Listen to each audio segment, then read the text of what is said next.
வணக்கம். Welcome to கதை திரட்டு. இந்த வீடியோவில் நம்ம என்ன கதை கேட்க போகிறோம்னா, நீ இல்லாமல் நான் இல்லை கதையின் முதல் பகுதி. நம்ம சேனலை இதுவரைக்கும் சப்ஸ்கிரைப் பண்ணாதவங்க சப்ஸ்கிரைப் பண்ணுங்க. பக்கத்தில் இருக்கிற பெல் ஐக்கானை கிளிக் பண்ணி ஆல்ங்கிற ஆப்ஷனை ப்ரெஸ் பண்ணுங்க. ஸோ தட் நான் போடுற கதைகளை உடனுக்குடனே நீங்கள் கேட்கலாம். வாங்க கதைக்குள்ளே போகலாம். பாண்டிச்சேரி சுஜா இல்லம். அதிகாலை சூரியன் தன் இளம் மஞ்சள் கதிர்களை பரப்பி புற்களின் காதலிகளான பனித்துளிகளை விரட்டி தன் பணியை ஆரம்பிக்க அலாரம் சத்தம் கேட்டு எழுந்தாள் ஷைலஜா.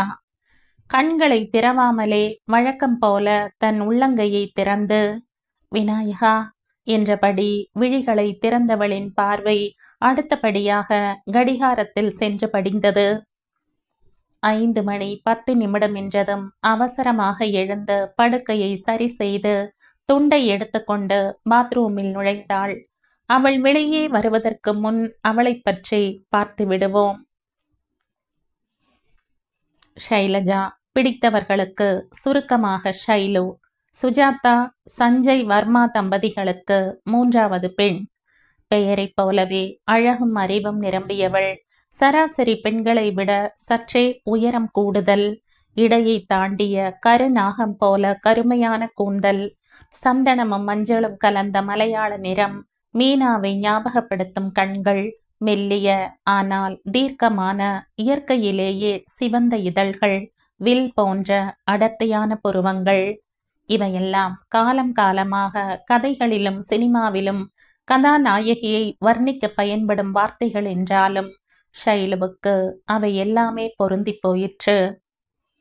மொத்தத்தில் ஆண்டவன் ஏகாந்த நேரத்தில் படைத்த தேவதையோ என்னும் அளவிற்கு கொள்ளையழகு.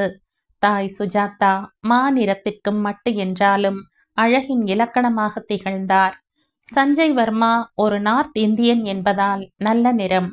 தந்தையின் நிறமும் தாயின் அழகும் ஷைலுவுக்கு அமைந்துவிட்டது. பாரதிதாசன் கல்லூரியில் ஆங்கில இலக்கியம் படித்து வருகிறாள். இவளுக்கு மூத்தவர்கள் நளினா சாதனா என்ற இரட்டையர்கள். கடைக்குட்டியாக தவம் இருந்து பெற்ற விக்னேஷ் என்கிற விக்கி. தந்தை புகழ் பெற்ற ரியல் எஸ்டேட் பிசினஸ் செய்வதால் பணத்திற்கு குறைச்சல் இல்லை. ஷைலு பிறந்த பிறகுதான் பிசினஸ் சூடு பிடித்தது.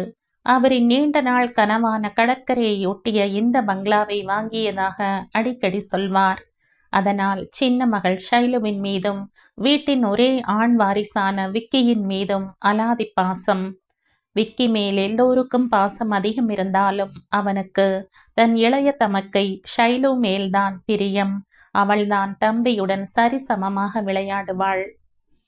+2 படிக்கும் அவனுக்கு பாடத்தில் சந்தேகம் இருந்தால் சொல்லிக் கொடுப்பாள். அவன் நண்பர்களோடு ஜோவியலாக பழகுவாள். சாதனாவும் நளினாவும் வேலை முடிந்து வீட்டுக்கு வந்தால் ஜோடி போட்டுக்கொண்டு ஊர் சுற்றவே நேரம் சரியாக இருப்பதினால் அவர்களுக்கு வீட்டில் நடக்கும் எதிலும் அக்கறையோ ஆர்வமோ துளியும் இருந்ததில்லை. அவளே வந்துவிட்டாள். இனி குளித்துவிட்டு வந்த ஷைலு பூஜை அறைக்கு சென்று விளக்கேற்றி சாமி கும்பிட்டுவிட்டு மொட்டை மாடிக்கு சென்றாள். காற்றோடு கடல் அலைகளின் சாரலும் கலந்து தேகத்தை தீண்ட குளிராக இருந்தாலும் ஷைலுவுக்கு மிகவும் பிடித்தமான ஒன்று. வழக்கம் போல மாடியில் இருந்து சூரியன் உதிப்பதை கண் குளிர தரிசனம் செய்தபடியே அலைகளின் ஓரங்களை ரசித்தபடி தூரத்தில் தெரிந்த மணக்குள விநாயகர் கோயிலை நோக்கி கையெடுத்து கும்பிட்டுவிட்டு கீழிறங்கி சமையலறைக்கு சென்றாள். வேலைக்காரி தனம் வாங்கி வைத்திருந்த பாலை அடுப்பில் வைத்து காய்ச்சி காஃபியை தயாரித்து ஃப்ளாஸ்கில் ஊற்றி வைத்தவள் காலை டிஃபனுக்கு பூரிக்கிழங்கு மசாலாவும் செய்து முடித்தாள். அதற்குள் தாயே குளித்துவிட்டு வந்து விடவே அவருக்கும் காஃபியை கொடுத்துவிட்டு தனக்கும் எடுத்துக்கொண்டு தன்னறைக்கு சென்றவள் வியர்த்து விட்டிருந்த முகத்தை கழுவி கூந்தலை சீவி தன் ஒப்பனையை முடித்து கொண்டு வெளியே வர நளினாவின் குரல் கேட்டது. தமக்கையின் குரலை கேட்டதுமே உள்ளுக்குள் சிலீர் என்று கத்தி போல குளிர் பரவ வேலைக்காரி மூலமாக டிஃபனை கொண்டு வர சொல்லி சாப்பிட்டு தமக்கையின் கண்களில் படும் முன் அவசரமாக கல்லூரி பேக்கை எடுத்துக்கொண்டு தாயிடம் சொல்லிவிட்டு வீட்டை விட்டு இறங்கினாள். தெருமுனை தாண்டியதும் காயத்ரி நிற்பதை கண்டதும் மனசு லேசாக புன்னகையும் இலவச இணைப்பாக வந்தது. காயத்ரி ஷைலுவின் நெருங்கிய தோழி. அவளிடம்தான் ஷைலு எல்லாவற்றையும் பகிர்ந்து கொள்வாள். காயத்ரிக்கும் ஷைலுவின் வீட்டை பற்றி தெரிந்ததனால் அவளின் மேல் அலாதி பிரியம். குட் மார்னிங் ஷைலு, எப்படி இருக்க என்றவள் தோழியின் முகம் வாடி இருக்கவும், என்னடி வழக்கம் போல ஹிட்லர்ஸ் சிஸ்டர்ஸ் ஏதாவது சொன்னாங்களா என்றாள். அவளின் கேள்விக்கு முகம் அனிச்சை மலராக வாடிவிட, அது எப்பவும் நடக்கிறது தானே என்றவளின் குரலில் விரக்தி வழிந்தோட, ஹே இந்த மாதிரி பேசாதேன்னு சொல்லியிருக்கேன்ல என்றவள் பேச்சை மாற்ற விரும்பி, சரி இன்னைக்கு ஹெச்ஓடி ஹிட்லர் கிளாஸோட ஜூலியட் சீசர் படிச்சியா என்ற கேள்விக்கு, முடிச்சிட்டேன். இன்னைக்கு சாயங்காலம் கம்ப்யூட்டர் கிளாஸ்ல ப்ரோக்ராம் டெஸ்ட் இருக்கு, அதை வேற ஒரு தடவை ரிவிஷன் பார்க்கணும் என்றாள் அலுப்புடன். சுஜா நிவாஸ். அம்மா என்று அலறிய நளினாவின் குரலுக்கு கை வேலையை போட்டுவிட்டு அறக்க பறக்க ஓடி வந்த சுஜாதா, எதுக்குடி இப்படி கத்தி ஊற கூட்டுற என்றார் எரிச்சலுடன். ஆமாமா, நான் ஊரை கூட்டி உங்களை அசிங்கப்படுத்துறேன், நீங்க அவமானத்துல தலை குனிஞ்சு நிக்கிறீங்க என்றவளின் குத்தல் பேச்சுக்கு சுஜாதாவின் பற்கள் ஆத்திரத்தில் அறைப்பட்டது. பொறுமையை இழுத்து பிடித்து, விஷயத்த சொல்லு என்றவருக்கு, காஃபி எங்க எங்க உன் சின்ன பெண் காலேஜ் போயிட்டாளா என்ற வரிசையாக கேள்விகளை தொடுக்க தாய்க்கே கோபம் எல்லை மீறியது. ஆனால் அதை வெளிக்காட்டினால் வீடு நரகமாகிவிடும் என்று இத்தனை வருட அனுபவத்தில் தெரிந்து வைத்திருந்ததினால் முடிந்தவரை கோபத்தை அடக்கி, இரு காஃபி கொண்டு வர என்று கடுகடுத்து விட்டு நகர்ந்தவரை நிறுத்தினாள் நல்லி என்கிற நளினா.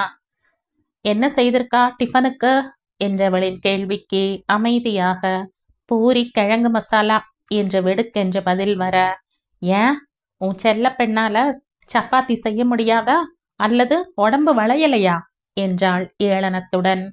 பெரிய மகளின் பேச்சில் சுஜாதாவிற்கு ஆத்திரம் சுறுசுறுவென்று ஏற அதை கட்டுப்படுத்தி, அவ என்ன சும்மாவா இருக்கா, அவளும் காலேஜ் போக வேண்டாமா, கொஞ்சம் அக்கா மாதிரி பேசு, ஏதோ எதிரி மாதிரி பேசுற என்றார் அதட்டலாக. ஆமாமா, உங்க சின்ன பெண்ணை பத்தி ஏதாவது சொன்னாலே உங்களுக்கு பிடிக்காதே என்று சண்டைக்கு தயாராக நளினாவின் சத்தம் கேட்டு தங்கை சாதனாவும் தந்தையும் ஆஜராகினர். என்ன சத்தம் சுஜா என்ற கணவருக்கு, ஒண்ணுமில்ல சும்மா பேசிக்கிட்டு இருந்தோம் என்று மகளை முறைத்தபடி சமாளிக்க, சரி டிஃபன் எடுத்து வை, மணியாச்சு ஆபீஸ்க்கு என்றபடி குளிக்க செல்ல இரு மகள்களையும் முறைத்துவிட்டு கணவரை பின்தொடர்ந்தார்.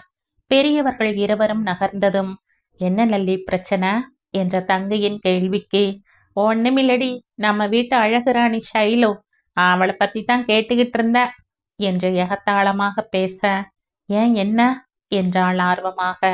நத்திங், இப்படி அடிக்கடி ஏதாவது சொல்லிக்கிட்டே இருக்கணும், இல்லைன்னா திமிர் ஏறிடும். ஏற்கனவே அழகா இருக்கோங்கிற திமிர். இப்படி எதுவும் பேசாம அவ செஞ்சு வச்சத வாயை மூடிட்டு சாப்பிட்டோம்னா அவளுக்கு கொழுப்பு அதிகமாயிடும் என்று கண்ணடிக்க இருவரும் சேர்ந்து சிரித்தார்கள். இவர்கள் பேசுவதை கேட்டால் யாருக்கும் ஷைலு இவர்கள் தங்கை இல்லை என்றே தோன்றும் என்ன, தோன்றியே இருக்கிறது. இவர்கள் ஷைலுவை திட்டுவதற்கு காரணம் அவளுடைய அழகு. இரட்டைகள் சுமாரான அழகுதான், கலரும் தாயைப் போல கம்மியாக அமைந்து விட்டது. அழகின் மேல் உள்ள மோகமே தங்கையையே எதிரியாக பார்க்க வைத்து விட்டது. நளினா எம்எஸ் முடித்துவிட்டு ஒரு கம்ப்யூட்டர் நிறுவனத்தில் சீஃப் புரோகிராமராக வேலை செய்ய, சாதனா ஃபேஷன் டிசைனிங் முடித்துவிட்டு ஒரு பொட்டிக் வைத்து நடத்துகிறாள். அந்த பொட்டிக்கில் வசதியானவர்கள் மட்டுமே வாடிக்கையாளர்கள். இருவரிடமும் பணத்திற்கு பஞ்சமே இல்லை. இதனால் படித்து கொண்டிருந்த தங்கையை கண்டாலே இளக்காரம், என்னவோ அவர்கள் பிறந்ததிலிருந்து சம்பாதிப்பது மாதிரி. லீவு நாட்கள் வந்துவிட்டால் போதும், வீட்டிலேயே இருக்க மாட்டார்கள். காலையில் வீட்டில் சாப்பிட்டு விட்டு கிளம்பினால் சினிமா, ஹோட்டல், ஷாப்பிங் என்று சுற்றி அலைந்துவிட்டு இரவுதான் வீடு திரும்புவார்கள். இதில் ஒரு நாள் கூட தங்கையை அழைத்து செல்ல வேண்டுமென்றே தோன்றியதில்லை. சஞ்சய்க்கு தொழிலிலேயே நேரம் ஓடிவிடுவதால் வீட்டில் மூத்த பெண்கள் செய்யும் அட்டூழியங்கள் தெரிந்திருந்தாலும் நேரடியாக கண்டிக்க முடியாத சூழல். வீடு திரும்பவே முக்கால்வாசி நாட்கள் இரவாகிவிடும். அதனால் மனைவியிடம் தன் செல்ல மகளை கவனித்துக் கொள்ள சொல்லி அறிவுறுத்துவார்.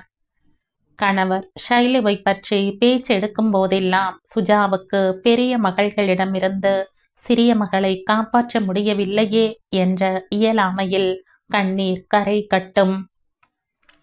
வீட்டை பற்றிய நினைவில் அமைதியாக வந்தவளிடம், என்ன ஷைலு பேசாம வர என, ஒண்ணுமில்ல சும்மாதான் என்றாள் அலுப்புடன். சும்மா கதையெல்லாம் சொல்லாத, எனக்கு தெரியாதா? ஆமா, இன்னைக்கு என்ன டிஃபன் என்றாள் மீண்டும் பேச்சை திசை திருப்பும் விதமாக. பூரிதான் செஞ்சேன் என சுருக்கமாக பதில் வர, ஏண்டி நான் தெரியாமத்தான் கேட்கிறேன். உங்க வீட்டுல பணத்துக்கு பஞ்சம் இல்ல, வீட்லையும் சர்வெண்ட் இருக்கும்போது நீ ஏன் சமையல் பண்ற என்றாள் 100வது முறையாக. ஒவ்வொரு முறை கேட்கும் போதும் அவளுக்கு ஆதங்கம் மட்டும் மாறவே மாறாது. ஷைலவும் அவளின் கேள்விக்கு சளைக்காமல் பதில் சொல்வாள். அதுக்கு காரணம் இல்லாம இல்லங்காயு.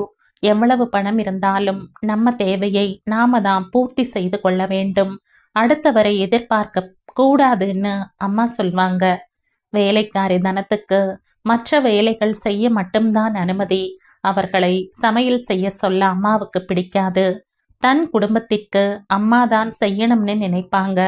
மற்றபடி விசேஷமாக ஒன்றும் இல்லை என என்றும் அதே விளக்கத்தை அச்சு பிசகாமல் ஒப்புவிக்க, அது சரி, ஆனா காலையில நேரத்துல உனக்கு காலேஜ் கிளம்பத்தானே சரியா இருக்கும்.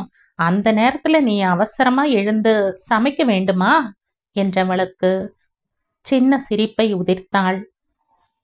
நான் 10வது படிக்கும்போது என் அக்காக்கள் இருவரும் காலை டிஃபனை செய்தார்கள். நான் சின்ன பெண் என்பதால் எனக்கு வேலை இருக்காது. என் இஷ்டம் போல இருந்தேன். மதியமும் இரவும் அம்மா சமைப்பார்கள். அதில் ஒரு திருப்தி அவர்களுக்கு. பெண்களுக்கு சமையல் பற்றி தெரிந்திருக்க வேண்டும் என்பதில் அம்மாவுக்கு ஒரு பிடிவாதம். அது மட்டுமல்லாமல் ஒரு வேளை சமையல் செய்தால், அதுவும் காலை வேளையில் செய்தால் உடம்பும் மனசும் எப்போதும் சுறுசுறுப்பாக இருக்கும். அதே சமயம் அடுத்தவர்களை எதிர்பார்க்காமல் நம் தேவையை நாமே நிறைவேற்றிக் கொள்ளலாம் என்பதால் தான் என்று சாதாரணமாக சொல்லிக் கொண்டு வந்தவள். என்னோட கவலை இதில்ல. எனக்கு காலையில வேலை செய்யறது ஒரு உடற்பயிற்சி மாதிரி தான். ஆனா என் அக்காக்கள் என்னை குறை சொல்லாம இருந்தாலே போதும். அதுதான் என் மனதை புண்ணாக்கி விடுகிறது என்றாள் ஒரு பெருமூச்சுடன். அவளின் வேதனை புரிந்தாலும் அதை பற்றி தொடர்ந்து பேசினால் ஷைலு மனது வலிக்கும் என்ற காரணத்தால் பேச்சை திசை திருப்ப, இதுவும் ஒரு நல்ல பாலிசி தான். ஆனா எனக்கு சமைச்சு போட்டா நல்லா மூக்கு பிடிக்க தின்ன தெரியும். ஒரு காஃபி கூட போட தெரியாது என்றவுடன் மற்றவளின் முகத்தில் புன்னகை அரும்பியது. சரி விடு, உனக்குன்னு வரவன் சமைச்சு போட போறான் என்றவள் கூடவே மர்ம சிரிப்பை உதிர்க்க அவளின் சிரிப்பில் உள்ள கேலியை புரிந்து கொள்ள முடியாமல், ஏய் இப்ப எதுக்கு சிரிச்ச? சொல்லிட்டு சிரி என்று சிணுங்கினாள். அவளின் சிணுங்களுக்கு சிரித்தபடி கல்லூரியில் நுழைந்தவள் கையில் ஒரு குச்சியோடு உன்னையும் கையில கரண்டியோடு உன் புருஷனும் இருக்கிற மாதிரி கற்பனை செஞ்ச என்று சொல்லிவிட்டு மீண்டும் சிரிக்க, உன்ன என்ற கையை ஓங்கி கொண்டு அடிக்க ஓங்கி வந்தாள். அவள் கையில் மாட்டாமல் அவளிடமிருந்து விலகி ஒற்றை விரலை மடக்கி அழகு காட்டி சிரித்து கொண்டே ஓடியவள் எதிரே வந்த காலேஜ் மேட் சிவா மேல் மோதினாள். மோதிய வேகத்தில் இருவருமே நிலை தடுமாற கீழே விழாமல் இருக்க சிவா அவளை கை பிடித்து நிறுத்த ஷைலுவின் மனம் விதிர்த்து போனது. அவனிடமிருந்து வேகமாக விலகி, சாரி சிவா, நான் கவனிக்கல, தப்பா நினைச்சுக்காதீங்க என்றாள் படபடப்பு அடங்காமலே. சிவாவின் விழிகள் அவளின் திக்கி திணறிய சிவந்த இதழ்களையும் பயத்தில் உறைந்து போன மீன் விழிகளையும் ரசனையுடன் பருகி கொண்டே, கூல் கூல், இதுக்கே இப்படி டென்ஷன் ஆகிற என்று குறும்பாய் சிரிக்க, அப்போதும் படபடப்பு அடங்காமல் மறுபடியும் ஒரு தடவை மன்னிப்பு கேட்டுவிட்டு அந்த இடத்தை விட்டே ஓடினாள். அவளை துரத்தி கொண்டே வந்த காயத்ரி, ஏ ஷைலு, இதுக்கு எதுக்கு இப்படி படபடப்பா இருக்க? Leave it. நீ என்ன தெரிஞ்சா இடிச்ச என தோழியின் தோளை அழுத்தினாள் சமாதானப்படுத்தும் விதமாக. இலங்காயோ, இனி ஒரு தடவை என்னால யாருக்கும் பிரச்சனை வரக்கூடாது, மற்றவர்களாலும் எனக்கு பிரச்சனை வரக்கூடாது. இதுவரைக்கும் அந்த பிரச்சனைகளே போதும், அதுவே என்னால அனுபவிக்க முடியல என முகத்தை அழுந்த தேய்த்து விட்டு கொண்டவளை பார்க்க பரிதாபமாக இருந்தது. மகாலட்சுமி இல்லம். அம்மா என்று பூஜை அறையில் விளக்கேற்றி பூஜை செய்து கொண்டிருந்த தாய் மகாலட்சுமியை அழைத்து கொண்டே மாடியிலிருந்து இறங்கி வந்து கொண்டிருந்தான் கார்த்திக் ஈஸ்வர். அமெரிக்காவில் MS முடித்துவிட்டு பாண்டிச்சேரியில் குளோபல் கம்ப்யூட்டர் என்னும் சாப்ட்வேர் நிறுவனத்தை நடத்துகிறான். அதன் கிளைகள் பாண்டியில் மட்டுமல்லாமல் மும்பை, பெங்களூரு மற்றும் ஆந்திரா என்று ஆரம்பித்து வெற்றிகரமாக நடத்தி வருகிறான். இவனை பற்றி ஒரே வரியில் சொல்ல வேண்டும் என்றால், ரோட்டில் போகும் பெண்கள் நிச்சயம் ஒரு தடவை திரும்பி பார்ப்பார்கள். அந்த அளவு அழகும் வனப்பும் உள்ள 28 வயது வாலிபன். கல்யாணத்தை பற்றி பேசினாலே பிடிக்காது. பெற்றவர்களுக்கு ஒரே பையன், அப்படி என்றால் செல்லமும் அதிகமாகத்தானே இருக்கும். தோ வரன் கண்ணா என்ற குரல் கொடுத்தவரிடம், ப்ளீஸ்மா சீக்கிரம், மணியாச்சு, டிஃபன் எடுத்து வைங்க, இன்னைக்கு ஒரு முக்கியமான மீட்டிங் இருக்கு, சீக்கிரம் போகணும் என்றான் மணியை பார்த்து கொண்டே. 5 நிமிஷம் கண்ணா, தோ வந்து விடுகிறேன் என்று மீண்டும் குரல் மட்டும் வெளியே வர சலிப்புடன் சோஃபாவில் அமர்ந்து டீபாயில் கிடந்த பேப்பரை படிக்க ஆரம்பித்தான். தாய் மகாலட்சுமி பெயருக்கு ஏற்ற மாதிரி மகாலட்சுமியேதான். மிகவும் நல்ல குணம் படைத்தவர். அதே சமயம் இரக்க குணமும் அதிகம். தந்தை விஸ்வநாத் ஓய்வு பெற்ற தேர்தல் ஆணையர். இப்போது பையனின் கம்ப்யூட்டர் நிறுவனத்தை பார்த்து கொண்டிருக்கிறார். கார்த்திக் மற்ற கிளைகளை கவனிக்க செல்லும் போது பாண்டி கிளையை நிர்வகிப்பார். மனைவி மீதும் மகனின் மீதும் அலாதி பிரியம். மொத்தத்தில் அளவான அன்பான குடும்பம். மகா, சீக்கிரமாமா, கார்த்திக் கூப்பிடுறான் பாரு என்றபடி மகனின் பக்கத்தில் அமர்ந்து டீபாயில் கிடந்த ஹிந்து பேப்பரை கையில் எடுக்க, தோ வந்துட்டேன், உட்காருக்கண்ணா என்றபடி டிஃபனை பரிமாற ஆரம்பித்தார். மா, எத்தனை தடவை சொல்லியிருக்க, என்னை கண்ணான்னு கூப்பிடாதீங்கன்னு. கார்த்திக் ஈஸ்வர்னு 1க்கு 2 பேரை வச்சுட்டு இந்த 2மே இல்லாம இது என்ன கண்ணா என்றான் சலிப்பாக. அவனின் சலிப்பிற்கு சிரித்தபடி, என்ன செய்யறதுப்பா, நீ எனக்கு ஒரே பிள்ளையா போயிட்ட, அதனாலதான் கார்த்திக்னு கூப்பிடுறதை விட கண்ணான்னு கூப்பிட்டா மனசுக்கு ஒரு ஆறுதல் என்று புன்னகைக்க, விட்டா எல்லாத்துக்கும் ஒரு கதை சொல்வீங்களே என போலியாக அழுத்து கொண்டான். அப்போ நீ ஒரு கல்யாணத்தை செய்துட்டு ஒரு பேர பிள்ளைய பெத்துக்கொடு, நான் அந்த பிள்ளைய கண்ணா செல்லம்னு கொஞ்சறேன் என்றார் பாதி குறும்பும் பாதி ஏக்கமுமாக. சாப்பிட்டு கொண்டிருந்தவன் விழுக்கென்று நிமிர்ந்து, ஆரம்பிச்சிட்டீங்களா, என்னடா இன்னும் இந்த டாபிக் வரலையேன்னு நினைச்சான் என்றான் கேலியாக. அவனே தொடர்ந்து, மா, நான் கல்யாணம் செஞ்சுக்க மாட்டேன்னு சொல்லல, ஆனா இது வரைக்கும் அப்படி ஒரு எண்ணமே வரமாட்டேங்குதே, நான் என்ன செய்ய சொல்லுங்க என்று முறுவலுடன் கேட்டவன் தாய் முறைப்பதை கண்டதும், ஓகே ஓகே, முறைக்காதீங்க, அப்படி எனக்கு என்னைக்கு கல்யாணம் செய்யணும்னு தோணுதோ அப்ப சொல்றேன், நீங்க பெண் பாருங்க, ஓகே என்றதும் தாயின் முகம் 1000 வாட்ஸ் பல்ப் ஒளிர்வதை ஓரக்கண்ணால் கவனித்துவிட்டு, ஆனா ஒரு கண்டிஷன் என்று நிறுத்தினான். ஒளிர்ந்த முகம் மகனின் கண்டிஷன் என்ற வார்த்தையில் மீண்டும் கூம்பிவிட அதை தாங்க முடியாமல், பயப்படாதீங்க, என் கண்டிஷன் எல்லாம் பொண்ணு உங்கள மாதிரியே பொறுமையானவளா, அமைதியானவளா, அதே சமயம் அன்பானவளாகவும் இருக்கணும், கூடவே கொஞ்சம் அழகும் வேணும் என்று சொல்லி முடித்ததும் மகா கொஞ்சமும் தாமதிக்காமல், அப்படின்னா லாலா கடையில ஆர்டர் கொடுத்து தான் செய்யணும் என்று கேலி செய்ய விஸ்வநாதும் கார்த்திக்கும் உரக்க சிரித்தார்கள். கார்த்திக் சிரித்து முடித்துவிட்டு, அது உங்க தலைவலி என்று சாப்பிட்டு எழுந்து போக அதுவரை மகனின் வசீகர சிரிப்பை ரசித்து கொண்டிருந்த தாய் ஏதோ ஞாபகம் வந்தவராக, கண்ணா, ஒரு நிமிஷம் என்றார். திரும்பியவனிடம், மனோகரி அத்தை உன்னை அவங்க காலேஜில் வந்து பார்க்க சொன்னாங்க என்ற தகவல் சொல்ல, ஓகேம்மா, நான் அங்க வர்றதுக்கு முன்னால போன் செய்யறேன்னு சொல்லிடுங்க என்றவன் இருவரிடமும் விடை பெற்று கொண்டு கிளம்பினான். பாரதிதாசன் கல்லூரி. ஷைலு மோதிவிட்டு போனதும் ஒரு பூங்கொத்து மோதியதை போல ஒரு பரவசமான உணர்வு எழ மெய் மறந்து நின்று கொண்டிருந்த சிவாவை அவனின் கல்லூரி தோழன் அமர் உலுக்கிக் கொண்டிருந்தான்.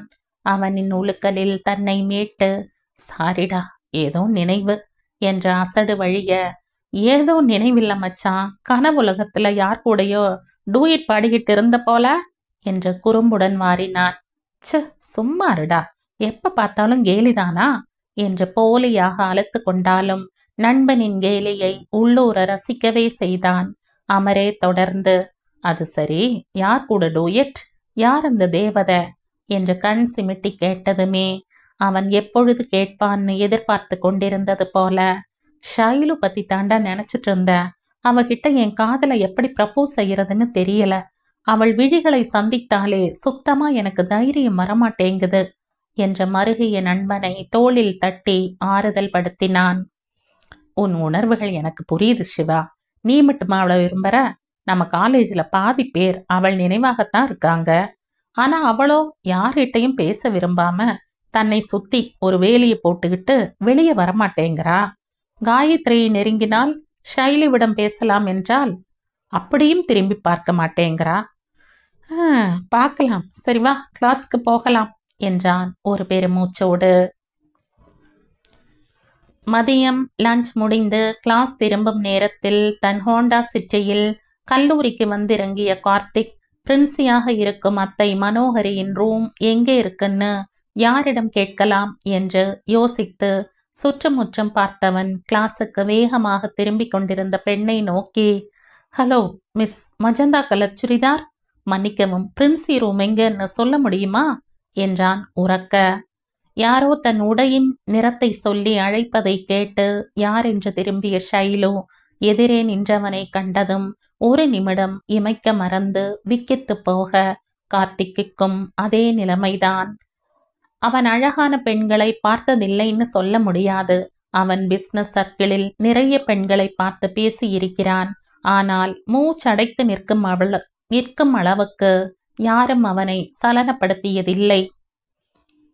இருவரும் தன் வசமின்றி நிற்கவும் அவளை தேடி வந்த காயத்ரி, ஏய், யாருப்பா அவரு என்று கேட்டதோடு நில்லாமல், வாட் யூ வாண்ட் சார் என்றாள் ஃபார்மலாக.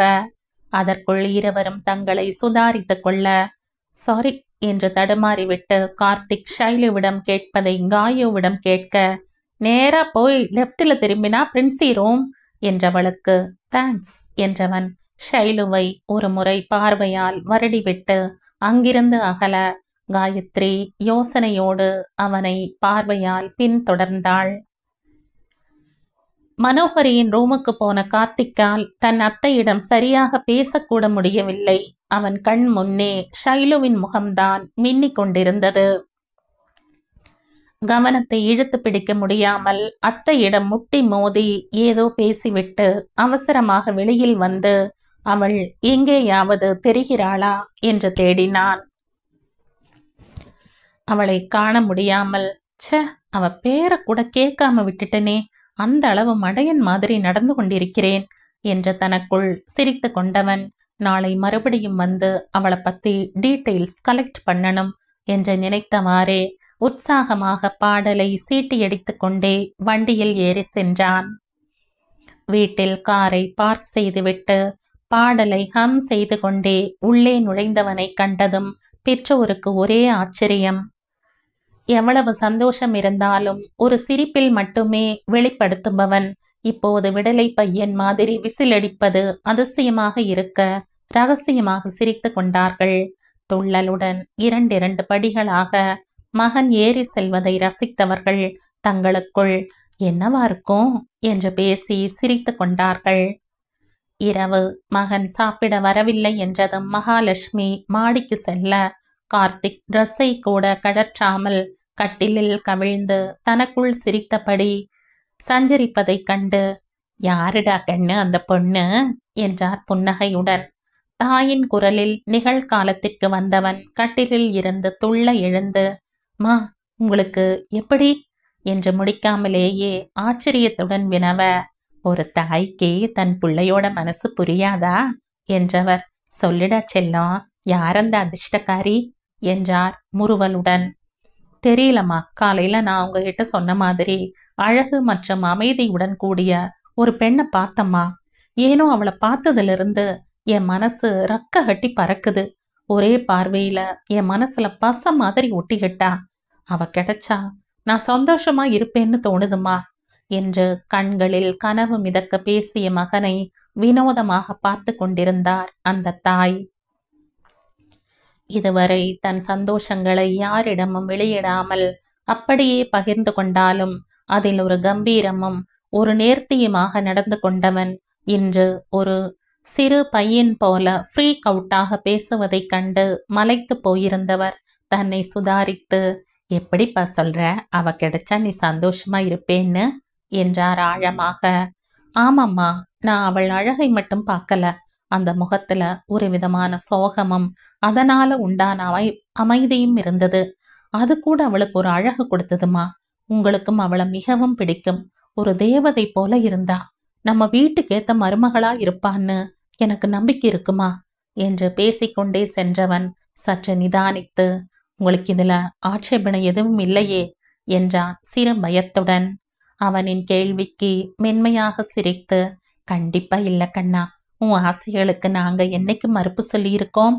நீ எவ்வளவு பொறுப்பான பிள்ளைன்னு எங்களுக்கு தெரியும். நீ எது செய்தாலும் அது சரியா இருக்குங்கிற நம்பிக்கை எங்களுக்கு என்னைக்குமே உண்டு என்றவர், சரி அந்த பெண்ணோட பேர் தெரியுமா என்று கேட்டார். அவரின் கேள்விக்கு என்று உதட்டை பிதுக்க, எங்க பார்த்த என்றார் அடுத்த கேள்வியாக. அத்தையோட காலேஜ்ல என்ற பதில் வந்ததும் சிறிது யோசித்தவர், சரி முதல்ல அவளை யாருன்னு விசாரிச்சு உன் காதல சொல்லு, மத்தத அப்புறம் பார்த்துக்கலாம், இப்ப சாப்பிடவா என்று அழைத்தார். ப்ளீஸ்மா, மனசு ரொம்ப சந்தோஷமா இருக்கு, கொஞ்ச நேரம் ஃப்ரீயா விடுங்களேன், நான் அப்புறமா வரேன் என கண்ணால் கெஞ்ச மகாவுக்கு சிரிப்பு வந்தது. அதை கட்டுப்படுத்தி, சரிப்பா உன் இஷ்டம் என்று நமட்டு சிரிப்புடன் திரும்பியவரை, தேங்க்ஸ்மா என்று கட்டிப்பிடித்து முத்தமிட, இதெல்லாம் பேர் தெரியாத அந்த பொண்ணுக்கு சேமிச்சு வைப்பா என்று குறும்புடன் கூறி சிரிக்க கார்த்திக்கின் முகம் வெட்கத்தில் சிவந்து விட்டது. தாய் சென்றதும் அவன் மீண்டும் ஷைலுவின் நினைவுகளில் மூழ்கிவிட அவளின் முகமே அவன் மனதில் மின்னி மின்னி மறைந்து கொண்டிருந்தது. ஒரு நிமிடம்தான் பார்த்திருப்பான். அதற்குள் அந்த விழிகள் 1000 கதைகள் சொல்லியது வியப்பாக இருந்தது. என்ன அழகான பேசும் கண்கள் அவனுக்கு நினைவு தெரிந்து, இந்த மாதிரி பேசும் விழிகளை பார்த்ததில்லை. அவள் முகம் ஒரு நிலவு போல் இருந்தது. பெண்ணிலா முகம் பார்க்க வெட்கப்பட்டுத்தான் வான்நிலா பகலில் ஒளிந்து கொள்கிறாளோ? நீ இரவில் வெளியே வரமாட்டாய் என்றுதான் தைரியமாக நீ அவள் இரவில் உலாவுகிறாளோ என்ற கவிதை கூட வந்தது. முதலில் தன் மனது ஒரு பெண்ணிடம் சலனப்பட்டது. அவனுக்கு அதிசயமாக இருந்தாலும் அந்த உணர்வே சுகமாக இருந்தது. அவளுக்கும் இந்த மாதிரி உணர்வு தோன்றுமோ? நான் அவளை சலனப்படுத்தி இருப்பேனா என்பது போன்ற கேள்விகளோடு உறங்க கனவிலும் அவள் முகவரியே. காலேஜும் கம்ப்யூட்டர் கிளாஸும் முடிந்து வீட்டுக்கு வந்து சாப்பிடுவது எல்லாவற்றையும் ஏதோ இயந்திர கதியில் செய்துவிட்டு படுக்கையில் விழுந்த பிறகுதான் அவளுக்கு இன்றைக்கு மனது ஒரு நிலையில் இல்லை என புரிந்தது. மனது சந்தோஷமாக இருக்க ஆசைப்பட்டாலும் உள் மனது அதற்கு கடிவாளம் போட்டது. இது சரியில்லை என்ற மனசாட்சி உறுத்தியது. காலேஜில் இருந்து திரும்பும் போது காயத்ரி துருவி துருவி கேள்விகள் கேட்க ஷைலு எதற்கும் வாயை திறக்கவில்லை. எல்லாவற்றிற்கும் ஒண்ணுமில்ல, சும்மா உளராத என்று சமாளித்து வைத்தாள். இன்னைக்கு ஓகே, ஆனா எத்தனை நாள் இந்த மாதிரி செய்ய முடியும்? கார்த்திக்கை பார்த்த அந்த நிமிடமே ஏதோ 100 ஜென்மம் பார்த்து பழகின மாதிரி ஒரு உணர்வு எழுந்தது. அவளுக்கு ஆச்சரியமாகவும் அதே சமயம் வினோதமாகவும் இருந்தது. காலேஜில் எத்தனை ஆண்களை தினமும் பார்க்கிறேன். அவர்களை பார்த்தால் எதுவும் தோன்றவில்லையே. ஆனால் அந்த புதியவனை பார்த்ததும் என் மனது நிலை கொள்ளவில்லையே. ஏன்? அக்காக்கள் சொல்கிற மாதிரி எனக்கு மனசை அடக்க தெரியவில்லையா? அல்லது பக்குவம் போதவில்லையா என்று யோசிக்க யோசிக்க தலை வலித்தது. என் மனது சலனப்பட்ட மாதிரிதான் அவனுக்கும் தோன்றி இருக்குமோ? அதனால் தான் என்னை மாதிரியே அவனும் ஃப்ரீஸாக நின்று விட்டானோ? காயத்ரி கூப்பிட்ட பிறகுதானே சுய நினைவிற்கு வந்தோம். காயத்ரியை தவிர வேறு யாரும் பார்த்திருந்தால் என்ன நினைத்திருப்பார்கள் என்று தோன்றியதுமே ஐயோ என மனது பதறியது. அவன் யாரென்றும் தெரியவில்லை. நல்லவனா கெட்டவனானும் தெரியாது. இவ்வளவு அழகாக இருக்கிறவனை எந்த பெண்ணும் விட்டு வைத்திருக்க மாட்டாள். ஒருவேளை அவனுக்கு நான் 10ஓடு 11ஆ என்ற சிந்தனையோட இன்னொன்றும் தோன்றியது. நான் தான் இந்த ராத்திரி நேரத்தில் அவனை பற்றி பைத்திய மாதிரி நினைத்து கொண்டிருக்கிறேனா? இல்லை நானும் அவன் மனதை சலனப்படுத்தி இருப்பேனா? நாளை என்னை தேடி வருவானா? அப்படியே வந்தாலும் என்னால் அவனை மனதார ஏற்றுக்கொள்ள முடியுமா என்று யோசித்து கொண்டிருந்தவள் யோசனை போன பாதை மண்டையில் உரைக்க, ஐயோ என்னது இந்த ரீதியில் யோசித்து கொண்டிருக்கிறேன். ஒரு தடவை தப்பே செய்யாமல் பட்டது போதாதா? மறுபடியும் நீங்கள் நினைப்பது மாதிரி நான் என்று அவர்களுக்கு நிரூபிப்பது மாதிரி ஆகிவிடுமே. ச்ச, போதும். இந்த குப்பை நினைப்பை எல்லாம் தூக்கி போட்டு விட்டு ஒழுங்காக படித்து சொந்த காலில் நிற்க வேண்டும். நம் ஆசைப்படி ஏதாவது சமூக சேவை மையத்தில் சேர்ந்து 4 பேருக்கு உருப்படியாய் ஏதாவது செய்ய வேண்டும். இந்த காதலும் வேண்டாம், கத்திரிக்காயும் வேண்டாம். போதும், இப்போது நான் அனுபவிக்கிறதே. காயத்ரி நாளை ஏதாவது கேட்டால் ஒன்றும் இல்லைன்னு தெளிவாக சொல்லிவிட வேண்டும். கடவுளே, நீதான் எனக்கு மன உறுதியை கொடுக்க வேண்டும் என்று வேண்டியபடி படுத்து கண்களை இறுக்கமாக மூடிக்கொண்டாள். விழிகளை மூடினாலே புதியவனின் முகம்தான் அவள் கண் முன் வந்து போனது. ஈஸ்வரா, இது என்ன சோதனை? என்னால் என் மனசை வெல்ல முடியாதா என்ற வேதனையோடு கண்ணீரில் கரைந்தவளுக்கு காரணமில்லாமல் அந்த புதியவன் மேல் கோபம் பீரிட்டது. ஏண்டா என் கண் முன்னே வந்தாய்? இத்தனை நாள் நிம்மதி இல்லை என்றாலும் இந்த அளவு வேதனை இல்லாமல் இருந்த என் வாழ்க்கை இன்னும் குளத்தில் சலனம் என்ற கல்லை எறிந்து விட்டாயே என்ற புலம்பல்களோடு கண்ணயர்ந்தாள். இந்த கதையின் தொடர்ச்சியை அடுத்த பதிவில் கேட்கலாம். நன்றி.